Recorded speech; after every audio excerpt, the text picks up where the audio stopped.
प्रातः उठे, सबसे पहले गुरुदेव भगवान को प्रणाम करके गुरु प्रदत्त नाम मंत्र का स्मरण करें। फिर वृंदावन भूमि को प्रणाम करें, चाहे जहां हो, क्योंकि हमारा प्रेम धर्म धाम में विराजमान प्रिया प्रीतम के चरणार विंद का सेवा सुख है। सबसे पहले हम धाम को प्रणाम करते हैं, गुरुदेव के बाद धाम को प्रणाम करें। फिर अपनी दिनचर्या में नाम स्मरण करते हुए लगते हैं। जब स्नान कर ले रज लगाते हैं, चरणामृत लेते हैं, तिलक रचना करते हैं, फिर दिनचर्या आगे की बढ़ती है। इतना शरीर सेवी मत बन जाओ कि हर समय खान पान का ही चिंतन केवल बना रहे, जिससे प्राणों का पोषण हो, शरीर स्वस्थ रहे। ऐसी दिनचर्या बनाओ। 2 बार, 1 बार, 3 बार, जितने में तुम्हारा प्राण पोषण होता है, थोड़ा थोड़ा ले और भगवद अर्पित करके। सेवक जी महाराज कह रहे, इसीलिए उनकी बुद्धि कच्ची रहती है।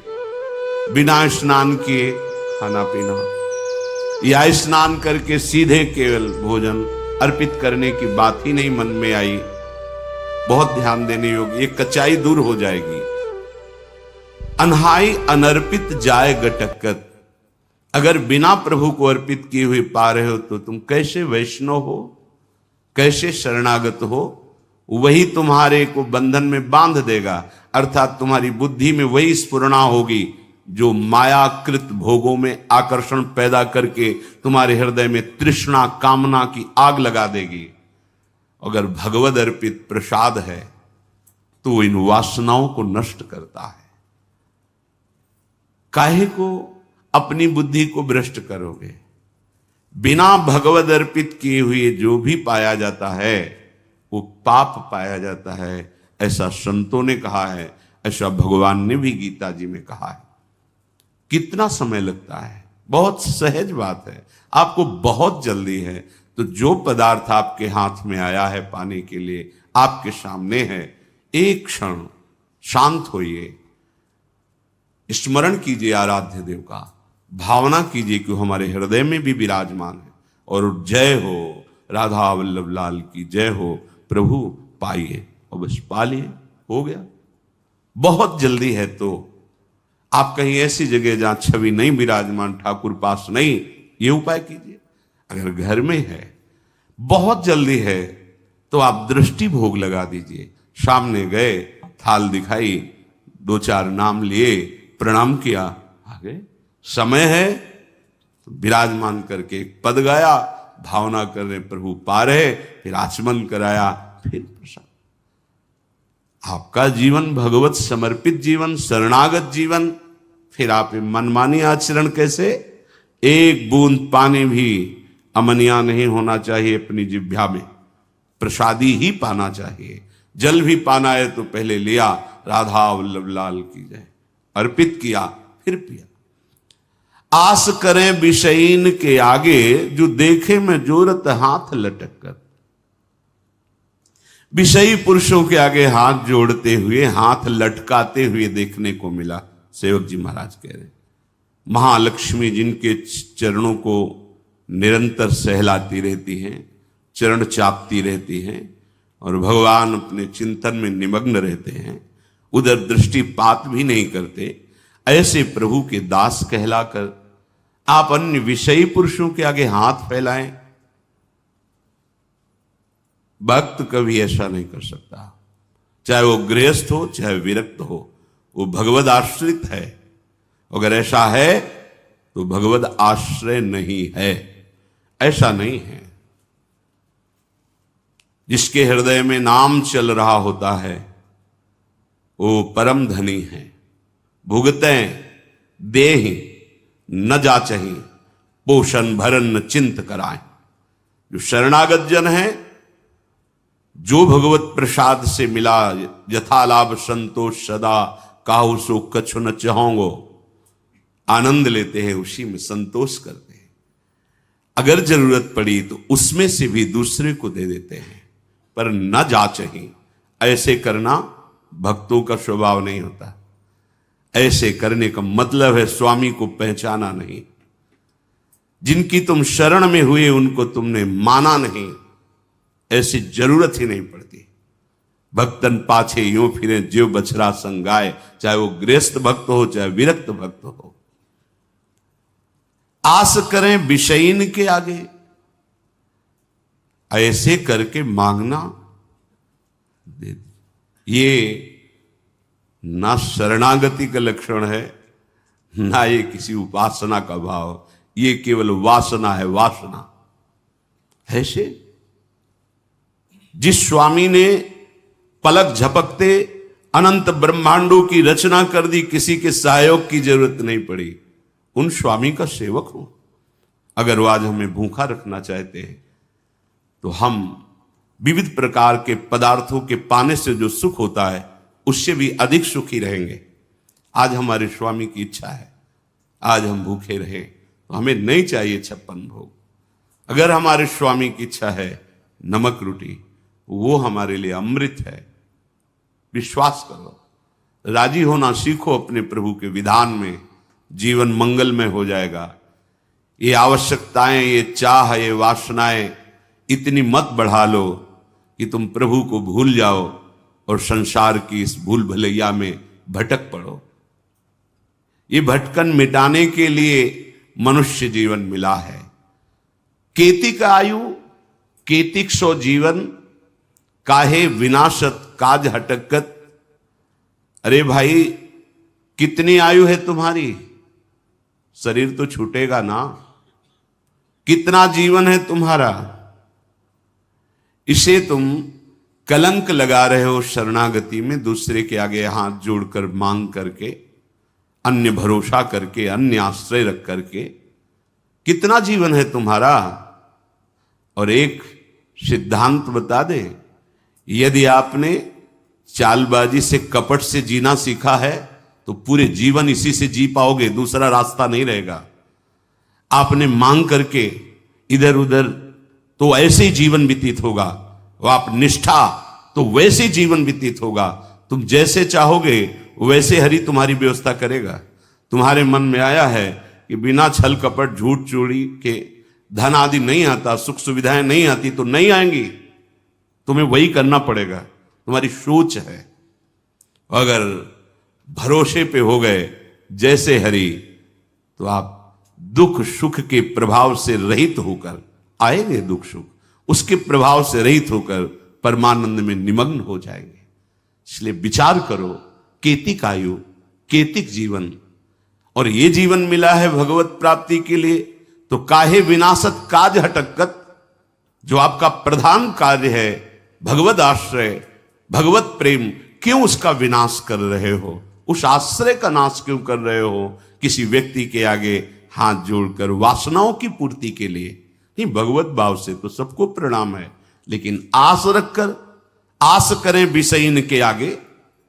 अगर आस है, ये नहीं, ये जीवन में कभी नहीं होना चाहिए, चाहे गृहस्थ हो चाहे विरक्त हो। भगवत आश्रय बिल्कुल, ये कच्चाई अगर नहीं छोड़ोगे तो आपको भगवदानंद का अनुभव नहीं होगा, और लगेगा कि कहते भी कि हम 20 साल से मंत्र जप रहे, 20 साल से शरणागत है, चलनी में गैया दुहे और दोष दैव को दे। बोले बहुत चारा लगाते हैं, बड़े बड़े थन भी हैं, खूब दूध है उसमें, पर पीने को एक बूंद नहीं मिलता, और हम दूहते भी हैं, तो किसमें दूह रहे हो?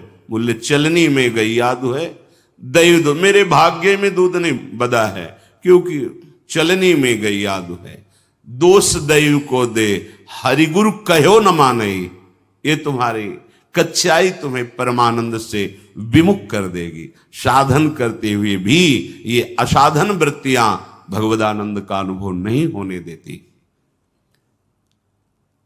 हां, यदि हमें कोई भी शरीर निर्वाह की आवश्यकता है, कोई भी हमारी कर्तव्य पूर्णता की आवश्यकता है, तो हम अपने प्रभु से प्रार्थना करते हैं कि आप देख लेना, आपको जैसा लगे आप संभाल लेना। इस कर्तव्य कार्य के लिए ऐसी व्यवस्था चाहिए, नहीं है आप देख लो।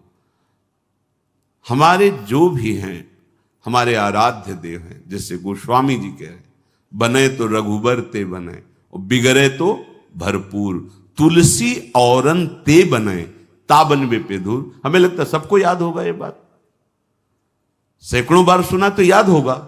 तो याद होने से क्या है, जीवन में उतारिए इसको, अपने आराध्य देव से, बस वो भी थोड़ी कचाई है तब, नहीं तो कहने की भी जरूरत नहीं। वो सर्वज्ञ है, सर्वत्र है, सर्वशक्तिमान है।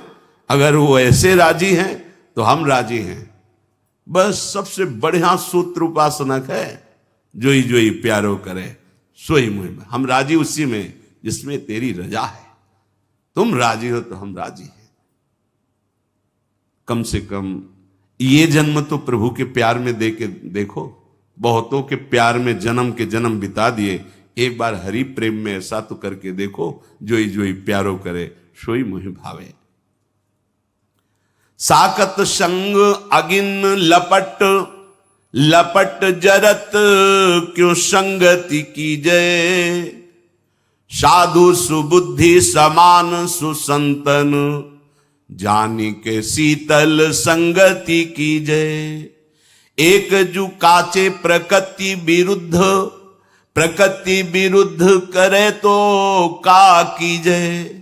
जे आगे के दाझे गए भज पानी में, पानी में आग लगे तो का कीजय। बहुत सुंदर बात सेवक जी महाराज कह रहे हैं। पहले किसी भी व्यक्ति से जिससे मिलना है, हमें बहुत सावधान। संग का रंग बहुत जल्दी चढ़ता है, उतरता बहुत मुश्किल से है। आसक्ति होने में देर नहीं लगती, पर आसक्ति है वो जाने में फिर बहुत ही कष्ट होता है। आसक्ति कहीं भी आ सकती है, किसी भी वस्तु व्यक्ति स्थान से आ सकती, लेकिन जाने में, आसक्ति छोड़ने में जन्म के जन्म व्यतीत हो रहे, नहीं छूट पा रहे। शरीर आसक्ति, भोगासक्ति, शरीर संबंधियों की आसक्ति। अगर हमें किसी व्यक्ति का संग करना है, संसार में रहना है तो संग होंगे, हम हृदय को बचा के रखें। हृदय पर प्रभाव नहीं पड़ना चाहिए। कोई विषय है, बहिर्मुख है, भगवद विमुख है, आप व्यापारी हो, नौकरी में हो, ऑफिस में हो, तैनात है, आपको बात करना है, व्यवहार करना है, पहले बचना है तो सबसे पहले उस व्यक्ति में भगवत भाव कीजिए। व्यवहारिक जिस कर्तव्य में लगे हो ठीक उतना उत्तर दीजिए, उसको बोलने दीजिए, अंदर से नाम जपिए, आपका कोई नहीं बिगाड़ सकता।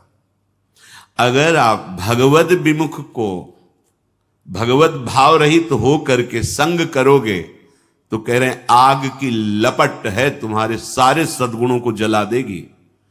एक दुर्गुण आया कि उसके भाई, काका, चाचा सब आ जाते हैं। एक दोष प्रकट हो जाए, ये मानस रोगों में है, एक रोग आ जाए तो सब आ जाएंगे। बहुत सावधानी। जो प्रभु का शरणागत नहीं है, अर्थात जो गुरु विमुख है, हरि विमुख है, उसे साकत कहते हैं। साकत संग अगिन्न लपट, लपट जरत क्यों संगति कीजय। ये जलती हुई आग है, अगर उसको आपने अपना मित्र बना लिया, स्वीकृति कर ली कि ये हमारा प्यारा मित्र है, और वो भगवत विमुख है, नहीं जानता शास्त्र सिद्धांत, नहीं मानता भगवान को, जो नास्तिक प्रवृत्ति का है, भगवत विमुख है, ठीक है, आप व्यवहार कार्य में है, सूत्र समझ लो, पहले भगवत भाव करो, उसमें जितना कर्तव्य में आवश्यक है उतनी वार्ता करो, शेष उसको बोलने दो, आप नाम जप करो, बस अलग हो जाओ। तो ये उत्तम स्वभाव हुआ। जो रहीम उत्तम प्रकृति, का कर सकत कुसंग, चंदन विष व्यापत नहीं, लपटे रहत भुजंग। अगर आपने भगवत भाव नहीं किया, अगर आप नाम जप नहीं कर रहे और ऐसे विमुख का संग किया, तो ये आग का संग है, आग का। ये तुम्हारे सद्गुणों को, तुम्हारे भक्ति भाव को ये छीण कर देगा, छीण कर देगा, पक्का देखा जा रहा है, प्रकट देखा जा रहा है। आप गए और औरों घाले, आप तो नष्ट हुआ ही, और जो उसके मित्र बने वो भी चौपट हो गए, नष्ट हो गए, परमार्थ विहीन हो गए। आंखों से देख लो। साकत संग महापुरुष जन बोल, साकत संग अगिन्य लपट, लपट जरत्य को संगति कीजिए। ये लपट है, ज्वाला है, जल जाएंगे तुम्हारे सद्गुण। दूर रहो कुसंग से, जाके संग कुमति मति उपजे, करत भजन में भंग तजोरे मन, हरि विमुखन को संग। जाके प्रिय न राम वैदेही, तजिए ताहि कोटि बैरीशम, यद्यपि परम स्नेही। परम मित्र हो, परम संबंधी हो, तो जाके प्रिय न राम वैदेही, तजिए ताहि कोटि बैरीशम। अगिन लपट, लपट जरत को संगति की जाए। वो आग की तरह तुम्हारे हृदय में ऐसा उदय होगा, उसके संग का प्रभाव सब गुरु भक्ति, धाम भक्ति, नाम जब सब नष्ट हो जाएगा। नरक का वास मिल जाए, पर दुष्टों का संग न हो, भगवद विमुखों का संग न हो। साधु, सुबुद्धि, समान, अर्थात साधु का स्वभाव क्या होता है? साधु का स्वभाव होता है, चाहे जितना कोई विपरीत परिस्थिति पैदा कर दे, भगवत विस्मरण नहीं होगा उसको। साधु की पहली पहचान। और भगवत स्मरण चल रहा है तो वो जय है, हर से हरि नाम जपत जय। तो ऐसे जय विजयी पुरुष के साथ रहोगे तो तुम भी विजयी हो जाओगे। काम, क्रोध, लोभ, मोह, मद, मत्सर, नाना प्रकार की दोष सृष्टि करने वाली माया, ये आपके हृदय पर प्रभाव नहीं डाल पाएगी, क्योंकि वो समान समदर्शी महापुरुष होते हैं। वो सुबुद्धि, सुबुद्धि उसे कहते हैं जो भगवत यश गुणगान में मगन रहती। देव सुबुद्धि कृपा करी मोई, पोई सुगुण माला रचो। जो भगवान के सुंदर गुण लीलाएं हैं वही हमारी वाणी में चलती रहे। ऐसी हमारे हृदय में सुबुद्धि प्रकाश। देव कृपा करी बुद्धि प्रकाश, जस बरनो हरिवंश बिलास। तो जो भगवत गुणगान, भगवत सिद्धांत, भगवत नाम, इसी में रमण करते वो साधु हैं। जो समान चित्त है वो साधु हैं। इनकी संगति शीतल है, परम शीतल। और विमुख की जो संगति है वो अग्नि जरत लपट, मानो ज्वालामयी अग्नि भस्म कर देगी तुम्हारे सद्गुणों को, सद्भाव को। साधु सुबुद्धि समान सुसंतन, जान के शीतल संगति कीजिए। किसी की संगति करने के पहले जानकारी करो, ये भगवत शरणागत है, इसकी वाणी शास्त्र सम्मत है, इसके आचरण जो आचार्य परंपरा, गुरु परंपरा से है वो सेवित है, फिर संगति करो। पर यहां तो बस हम ऐसी जगह पहुंच जाए जहां हमें कोई ऐसा कुछ कर दे कि हम सुखी हो जाए, ऐसा वो हो जाओगे, वो साधु संगत से हो जाओगे। जब नाम जप करोगे, अंतःकरण पवित्र होगा, तो अपने अविनाशी स्वरूप को आप जान जाओगे, अजर अमर हो जाओगे, आप परम सुखी हो जाओगे, क्योंकि परम सुख सिंधु भगवान हृदय में ही बैठे हैं। ये जो कच्ची प्रकृति वाले जन होते हैं, ये साधु समागम स्वीकार नहीं करते, शरणागत होकर के भी।